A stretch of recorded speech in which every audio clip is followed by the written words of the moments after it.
بسم اللہ الرحمن الرحیم۔ السلام علیکم ورحمۃ اللہ وبرکاتہ۔ پیارے دوستو، پہاڑوں کا بادشاہ ایک رات آرام کی نیند سو رہا تھا کہ اسے خواب میں ایک بزرگ دکھائی دیے۔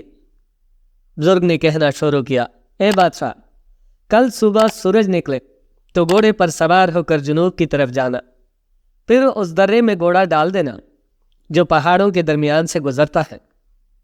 یہ درہ پہاڑوں کی ڈلانوں پر ختم ہوگا، ان ڈلانوں میں غار ہے، یہاں تمہارا گھوڑا اپنے آپ رک جائے گا، بس جہاں گھوڑا رکے وہیں سے کھدائی شروع کر دینا۔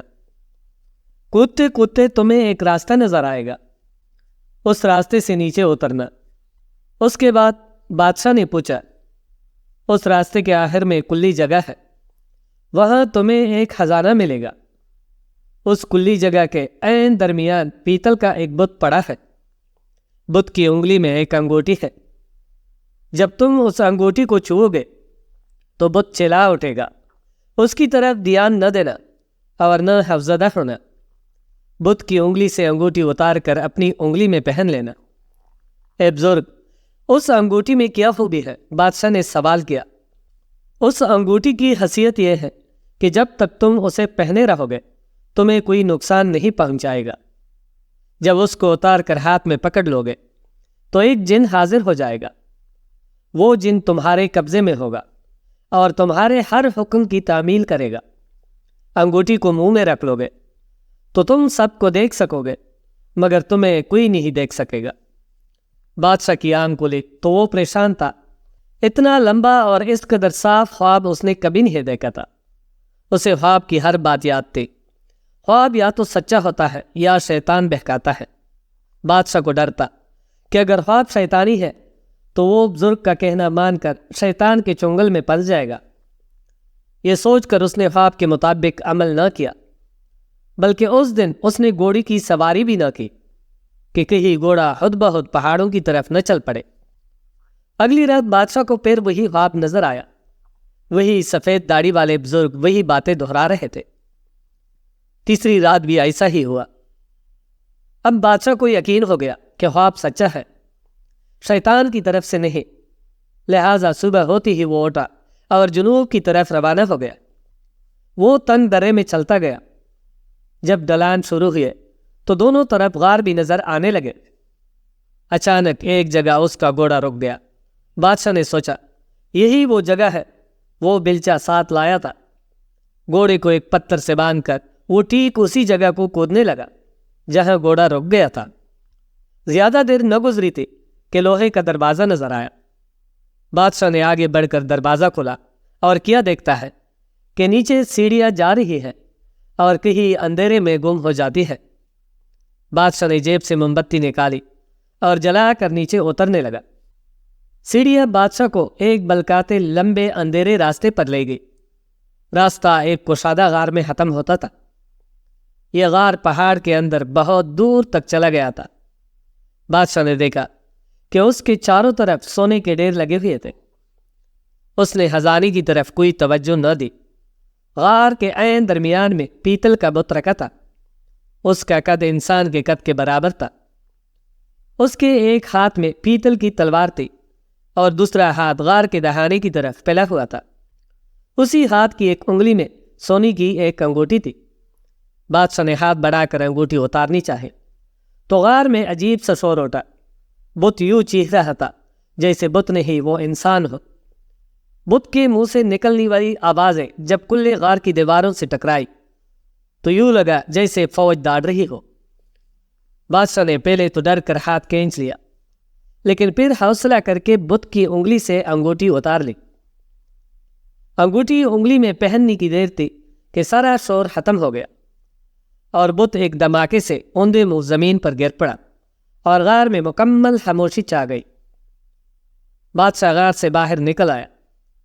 تازہ ہوا اور سورج کی روشنی میں آ کر اس کے ہوش ٹھکانے آئے۔ اس نے انگلی سے انگوٹھی اتاری اور ہاتھ میں پکڑ لی۔ فوراً ہی ایک لمبا ترنگا سیاہ جن سامنے آ کر کھڑا ہو گیا اور سر جھکا کر بولا، میرا نام میمون ہے، حکم کیجیے۔ بادشاہ بولا، اس غار کا سارا خزانہ اٹھا کر میرے شاہی خزانے میں پہنچا دو۔ حضور کا حکم سر آنکھوں پر، یہ کہہ کر میمون جن غائب ہو گیا۔ بادشاہ نے انگوٹھی منہ میں رکھ لی۔ اب وہ کسی کو نظر نہیں آ سکتا تھا۔ بادشاہ نے اپنا ہاتھ دیکھا تو وہ اسے نظر نہیں آیا۔ پاؤں کی طرف نظر کی تو پاؤں بھی دکھائی نہ دیا۔ بادشاہ کو تسلی ہو گئی کہ خواب والے بزرگ نے جو کچھ کہا تھا وہ بالکل درست ہے۔ اس نے انگوٹھی دوبارہ انگلی میں پہن لی اور گھوڑے پر سوار ہو کر محل میں واپس آ گیا۔ انگوٹھی کا راز بادشاہ نے کسی کو نہ بتایا۔ اس نے اپنے تینوں بیٹوں سے بھی یہ بات چھپائے رکھی۔ خود بھی بلا وجہ انگوٹھی کو استعمال نہیں کرتا تھا۔ کئی برس گزر گئے۔ بادشاہ بوڑھا ہو گیا۔ ایک دن بیمار ہو کر بستر پر لیٹ گیا۔ زندگی کی کوئی امید نہ رہی تو اس نے بڑے بیٹے کو بلایا اور اس سے بولا، بیٹا تم میرے تخت و تاج کے وارث ہو، میری آدھی دولت بھی تمہاری ہے۔ یہ سن کر بڑا بیٹا بہت خوش ہوا۔ اب بادشاہ نے منجلے بیٹے کو بلایا اور بولا، بیٹا باقی دولت تمہاری ہے، خوش رہو۔ منجلا بیٹا بہت خوش ہوا۔ بادشاہ کے تیسرے بیٹے کا نام علی رضا تھا۔ اس نے باپ کا فیصلہ سنا تو سیدھا اس کے پاس آیا اور بولا، ابا جان آپ نے یہ کیا؟ آپ کو اپنا تیسرا بیٹا یاد نہیں؟ آپ نے مجھے بالکل بلا دیا۔ بادشاہ بولا، نہیں بیٹا، میں نے تمہیں نہیں بلایا، تمہارا حصہ میری سلطنت سے بڑا ہے۔ اس میں شک نہیں کہ مجھے تمہارے بڑے بھائی پیارے ہیں، مگر تم مجھے سب سے زیادہ پیارے ہو۔ لیکن یہ راز ہی رہے کہ میں تم سے بہت پیار کرتا ہوں، اس میں تمہاری بلائی ہے۔ یہ کہہ کر بادشاہ نے جادو کی انگوٹھی علی رضا کو دے دی اور اس کی تمام خوبیاں بھی اسے سمجھا دی۔ اس واقعے کے کچھ دن بعد بادشاہ اللہ کو پیارا ہو گیا اور بڑا بیٹا تخت پر بیٹھا۔ تینوں بھائی مل جل کر ہنسی خوشی زندگی بسر کر رہے تھے۔ انہیں ایک دوسرے سے دشمنی یا حسد بھی نہ تھا۔ علی رضا نے ایک آدھ بار جادو کی انگوٹھی کو آزمایا تھا۔ اس میں واقعی وہ خوبیاں تھی جو اس کے باپ نے بتائی تھی۔ پھر اسے انگوٹھی استعمال کرنے کا خیال ہی نہ آیا، کیونکہ اسے زیادہ دولت کی ہوس نہ تھی۔ اس کی تمام ضروریات اچھی طرح پوری ہو رہی تھی۔ ایک دن علی رضا کو اچانک احساس ہوا کہ اس کا بڑا بھائی کچھ پریشان ہے۔ اس نے پوچھا، کیا بات ہے بھائی جان؟ آپ چپ چپ کیوں ہے؟ کیا کوئی خاص بات ہے؟ بڑا بھائی بولا، ہمارا ملک سخت خطرے میں ہے، بس یہی فکر مجھے دن رات کائے جا رہی ہے۔ کیسا خطرہ بھائی جان؟ علی رضا نے پوچھا۔ بادشاہ بولا، تم جانتے ہو کہ ہماری سلطنت کے ہمسائے میں جس بادشاہ کی سلطنت ہے وہ بہت لالچی اور حریص ہے۔ اس نے ہزاروں کی تعداد میں فوج جمع کر لی ہے اور ہم پر شمالی سرحد سے حملہ کرنے کی سوچ رہا ہے۔ علی ہنسا اور بولا، بھائی جان بس اتنی سی بات، آپ مجھے 10 منٹ کی مہلت دیں، میں ابھی اس بادشاہ کو زنجیروں میں جکڑ کر آپ کے سامنے پیش کرتا ہوں۔ یہ کہہ کر وہ اپنے کمرے میں گیا اور انگوٹھی انگلی سے اتار کر ہاتھ میں پکڑ لی۔ اسی وقت میمون جن حاضر ہو گیا۔ علی نے حکم دیا کہ پڑوس کے سلطنت کے بادشاہ کو پکڑ کر ہمارے محل میں لے آؤ۔ ایک لمحے بعد بادشاہ محل میں موجود تھا۔ علی بادشاہ کو لے کر دربار میں گیا اور اس سے کہا، فوراً میرے بھائی کے قدموں میں گر کر معافی مانگو۔ بڑے بھائی کے ہوش اڑ گئے۔ وہ سمجھ نہیں سکا کہ دشمن اپنے آپ ہی اس کے پاس کیسے چلا آیا۔ کچھ دیر تو اس کے منہ سے کچھ نہ نکلا، پھر سنبھل کر بولا، اے بادشاہ، میں نے تیرا کیا بگاڑا ہے جو تو میرے ملک پر چڑھائی کرنے کے لیے منصوبے بناتا ہے؟ تیرا اپنا ملک بہت بڑا ہے، پھر میرے ملک کو کیوں لینا چاہتا ہے؟ بادشاہ نے گڑگڑاتے ہوئے کہا، مجھے معلوم نہ تھا کہ آپ کے قبضے میں جن ہے اور اس سے آپ سب کچھ کروا سکتے ہیں۔ پھر اس نے معافی مانگی اور بولا، اگر آپ مجھے آزاد کر دیں تو میں ساری عمر آپ کا غلام رہوں گا۔ جاؤ تم آزاد ہو، علی کے بھائی نے کہا اور غلاموں کو اشارہ کیا کہ وہ بادشاہ کی زنجیریں کھول دے، لیکن ان سے زنجیریں نہیں کھلی۔ انہوں نے زنجیریں توڑنے کی بہت کوشش کی مگر بیکار۔ آخر قیدی بادشاہ نے کہا، یہ زنجیریں وہی کھول سکتا ہے جس نے مجھ کو باندھا ہے۔ اتنے میں علی بھی آ پہنچا۔ علی کے ہاتھ لگاتی ہی ساری زنجیریں غائب ہو گئی۔ علی نے کہا، اب آپ جہاں چاہے جا سکتے ہیں، لیکن اپنا وعدہ نہ بولیے گا۔ بادشاہ نے کہا، آپ جانتے ہیں کہ میرا ملک یہاں سے 3 مہینے کی دوری پر ہے۔ گھوڑے پر سوار ہو کر 3 مہینے بھاگتا رہو، تب کہیں پہنچ سکوں گا۔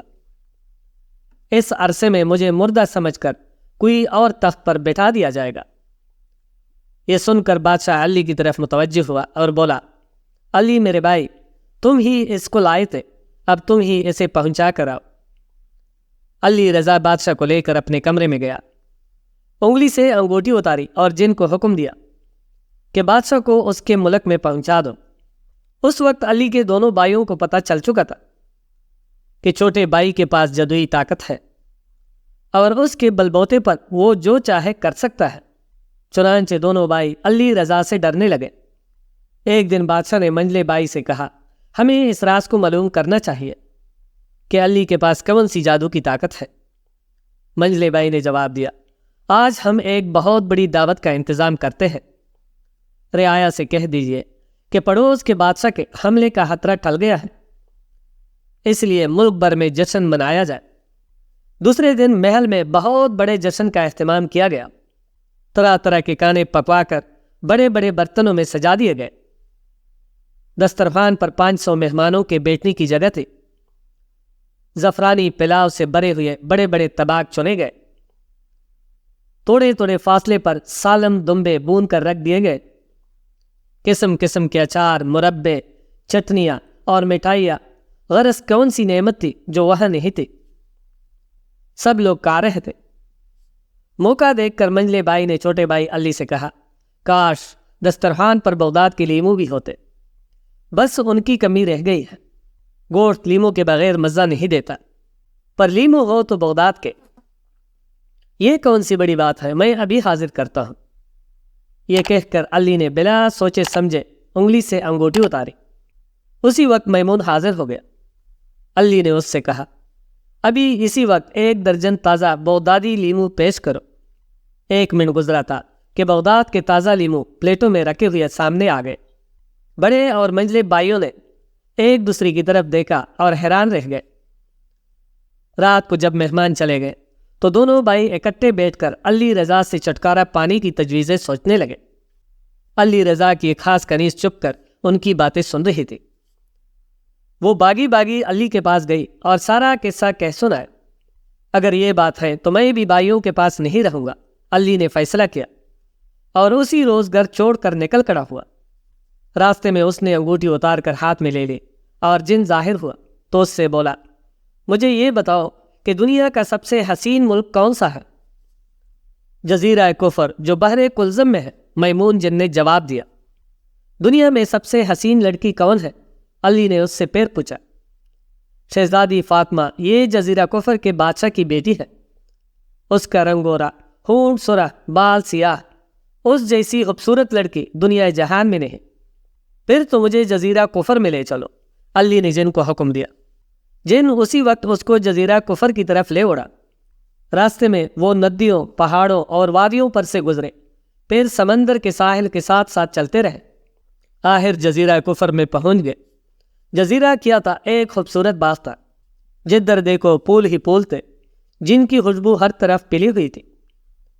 نیلے سمندر نے جزیرے کو چاروں طرف سے گھیر رکھا تھا۔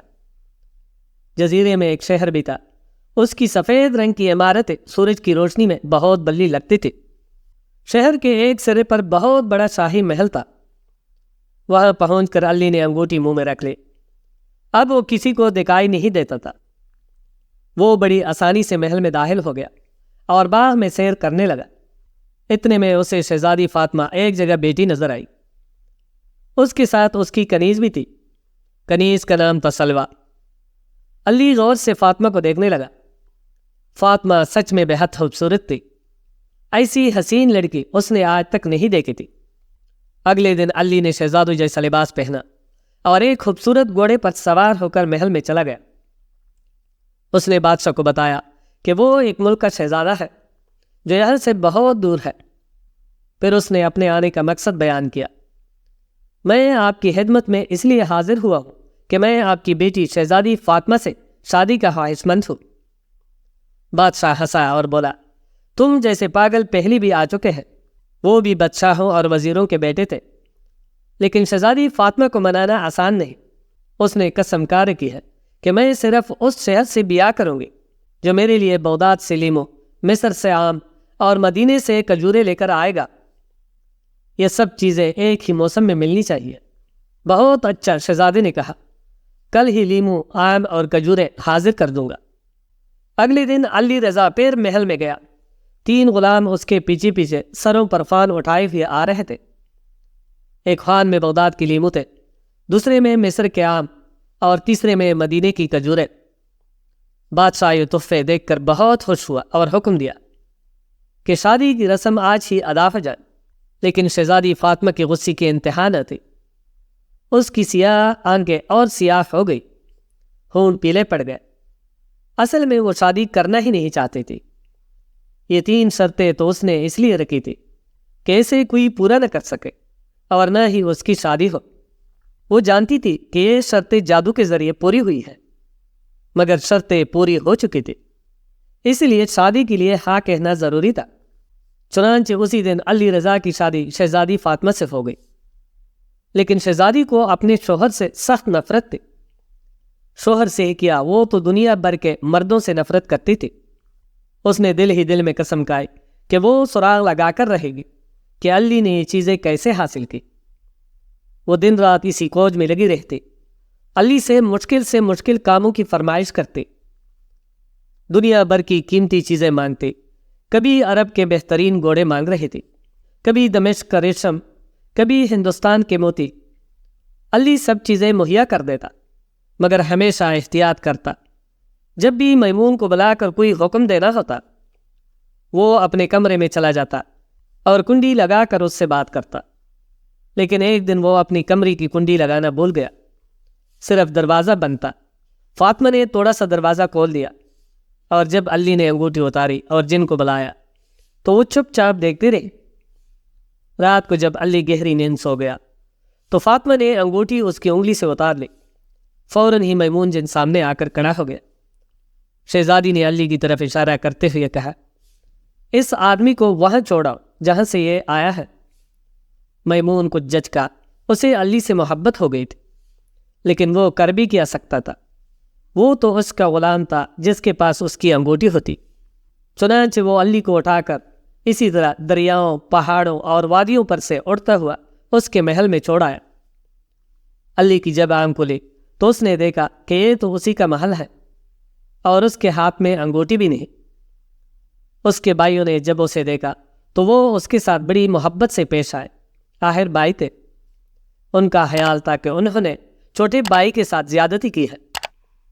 انہوں نے کہا کہ جزیرہ کفر کو بھول جاؤ اور ہمارے پاس آرام سے رہو۔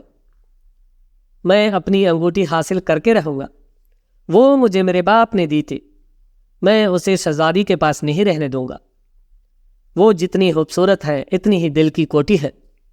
دوسرے دن وہ گھوڑے پر سوار ہو کر جزیرہ کفر کی طرف چل پڑا۔ 3 مہینے چلتا رہا، تب وہ سمندر کے کنارے پہنچا۔ وہاں جا کر بحری جہاز میں سوار ہو گیا۔ 3 ماہ تک سمندر میں سفر کرنے کے بعد وہ نہر سویز میں پہنچا اور وہاں سے بحر قلزم میں پہنچ گیا۔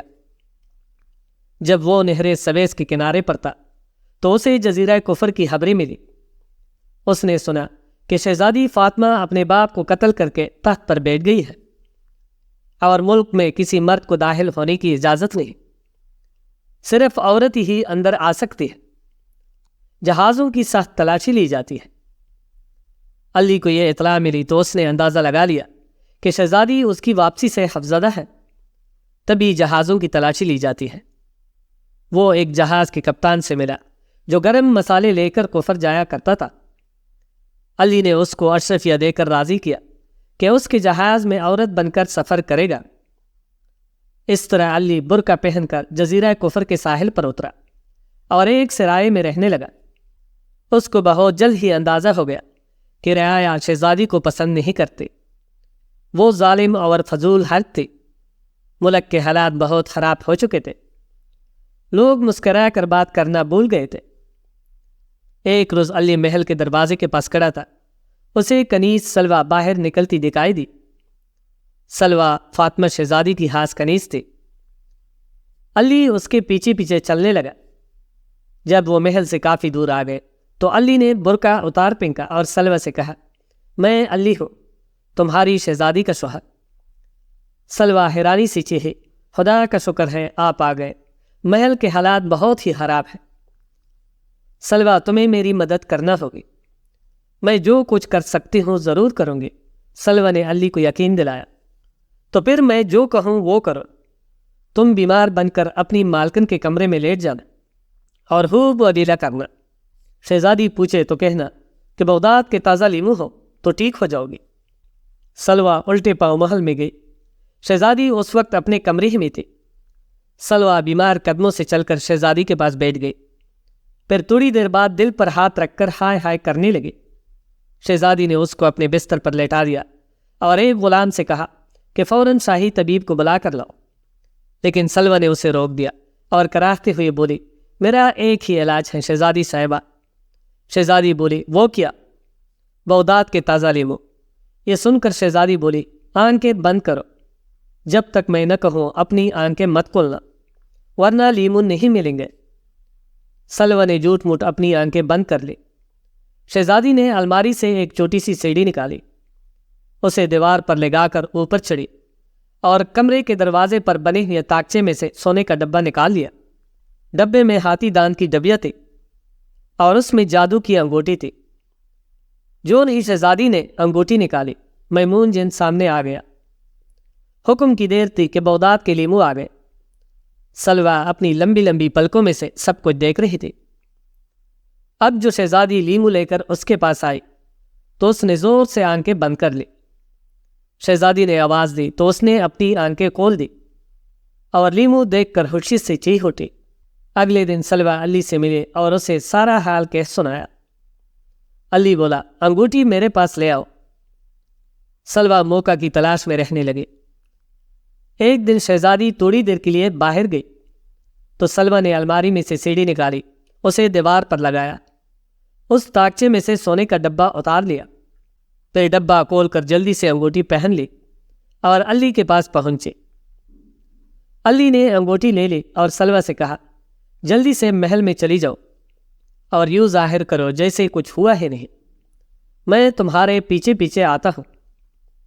سلوہ چلی گئی تو علی نے میمون کو بلایا اور شہزادوں جیسا لباس پہنا. پھر انگوٹھی منہ میں رکھ لی اور وہ نظروں سے اوجھل ہو کر محل میں داخل ہو گیا. محل میں جا کر اس نے انگوٹھی انگلی میں پہن لی اور شہزادی کے کمرے میں چلا گیا. السلام علیکم, علی نے شہزادی سے کہا. تم یہاں کیسے آ گئے؟ شہزادی ہکا بکا رہ گئی اور چیخ کر بولی, خدا کے لیے یہاں سے چلے جاؤ, مجھے چین سے رہنے دو. یہ میرا ملک ہے, تمہارے باپ نے مجھے اس کا وارث بنایا تھا, اب وہ مر چکے ہیں, اس لیے میں تخت حاصل کرنے کے لیے آیا ہوں. شہزادی پترا کر رہ گئے. تھوڑی دیر کچھ سوچتی رہی, پھر دوڑ کر الماری میں سے سیڑھی نکال لائی اور تاکچے میں سے سونے کا ڈبہ اتارا. ڈبہ کھول کر ہاتھی دان کی ڈبیا نکالی, اسے کھول کر دیکھا تو انگوٹھی غائب تھی. علی نے اپنا ہاتھ شہزادی کو دکھاتے ہوئے کہا, یہ رہی انگوٹھی, یہ میرے ہاتھ میں ہے. شہزادی غصے سے چیختی چلاتی باہر کی طرف بھاگنے لگی. وہ نوکروں اور پہرہ داروں کو بلانا چاہتی تھی مگر علی نے اس کا راستہ روک لیا اور بولا, نوکروں کو بلانے سے کیا فائدہ؟